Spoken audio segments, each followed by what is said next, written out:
সহিংস আন্দোলনের নামে অবশ্যই পুলিশের অধিকার আছে তাদেরকে গুলি করে মেরে ফেলা, অবশ্যই আছে।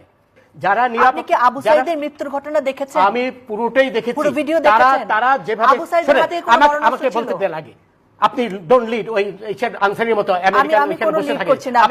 আমি পুরোটা দেখেছি। তারা যেভাবে সশস্ত্র হয়ে আক্রমণ করেছে, সেখানে পুলিশের অবশ্যই দায়িত্ব ছিল সেই সশস্ত্র আক্রমণ রোধ করার। আবু সাঈদের হাতে অস্ত্র ছিল? অবশ্যই ছিল। আমি কি অন্ধ মানুষ?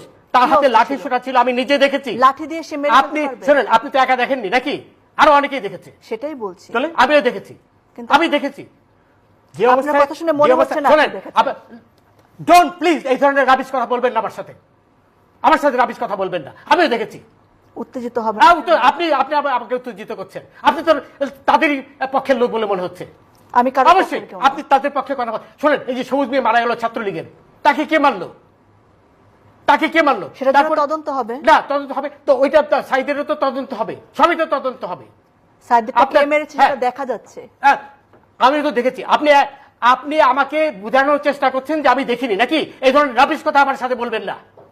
রাবিশ কথা বলবেন না। আমি কিচ্ছু রাবিশ বলছি না। অবশ্যই রাবিশ কথা বলছেন না। অবশ্যই রাবিশ কথা বলছেন। আপনি ওদের পক্ষে হয়ে কথা বলছেন। আমি কারোর পক্ষে কিছু বলছি না। স্পষ্টভাবে ওদের পক্ষে হয়ে কথা বলছেন। আমি নিরপেক্ষ কথা। আপনি ওটাও নিরপেক্ষ নন। এখন কথা হলো, জাস্টিস শামসুদ্দিন চৌধুরী মানিক, আপনি আমার নামটা ভালো করে উচ্চারণ করতে পারেন না নাকি? এটি থেকে বোঝা যাচ্ছে যে আপনি আমার প্রতি আক্রোশ নিয়ে এখানে বসেছেন। আমি যেটা বলেছি ঠিকই বলেছি, এবং আপনার প্রতি যেটা আপনি আমাকে অপমান করেছেন, আমার নামটা পর্যন্ত আপনি ঠিক মতো উচ্চারণ করতে পারেন না। আপনার লজ্জা হওয়া উচিত। এবং রনি যেটা বললো, আপনি এমন ভাব দেখাচ্ছেন যে আপনি একাই সেই টেলিভিশনটা দেখেছেন। আমি যখন বললাম আমিও দেখেছি, তারপরে আবার আপনি আমাকে বারবার উস্কানি দিচ্ছেন যে আমি দেখেছি কিনা। তার মানে আপনি একাই দেখেছেন, আর কেউ দেখেনি। শোনেন রনি, কালকে যে না উত্তেজিত হওয়ার কারণ হচ্ছেন আপনি আমাকে উত্তেজিত করছেন, মানে এমন ভাব দেখাচ্ছেন যে আপনি একাই দেখেছেন, আমি দেখিনি। এবং পুরো বাংলাদেশ দেখেছে না, পুরো বাংলাদেশ দেখেছে। বাংলাদেশ আর এখানে আসেনি, তাই তো? আমিও তো দেখেছি। আমি কি অন্ধ ছিলাম? অবশ্যই আপনি বাংলাদেশ। তাহলে আবার আমি যখন বললাম আমি দেখেছি, তারপর তো আপনার অ্যাঙ্কার হিসেবে আপনার চুপ হয়ে যাওয়া উচিত ছিল। আপনি আবার আমাকে খোঁচাচ্ছেন। আপনি সেটা বলেননি তো, বলবেন না। আপনি তো আমাকে কিছু বলার সুযোগই দিচ্ছেন না।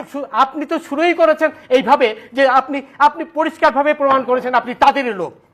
আমি আবার রিপিট করছি, I have no hesitation in saying that. কারণ এটা আপনি বলেন কালকে নারী হিসেবে যে মিনিমাম সম্মান দেওয়া দরকার সেটাও আপনি আমাকে সম্মান দিয়েছেন।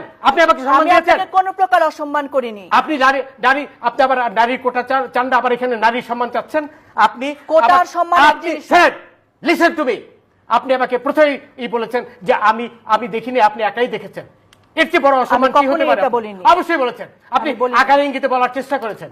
আপনি যে তাদেরই একজন, এটা আপনি পরিষ্কারভাবে প্রমাণ করেছেন। আবার বলেন যে নারীর সম্মান আপনি। আমার ধারণা আপনার অন্য কোনো কারণে আজকে মন মেজাজ না, আমার মন মেজাজ তো খারাপ হবেই। রাজাকাররা যখন 32 নম্বর সেটা খুব বেশি আপনি আমার উপর ফেলতে পারেন না। আপনি শুরুই করেছেন তাদের পক্ষে নিয়ে কথা বলার জন্য। আমি এখানে আপনার সাথে যুদ্ধ করতে বসিনি, আমি আপনাকে প্রশ্ন করতে বসেছি। আপনি তাদেরই একজন লোক হয়ে এখানে বসেছেন।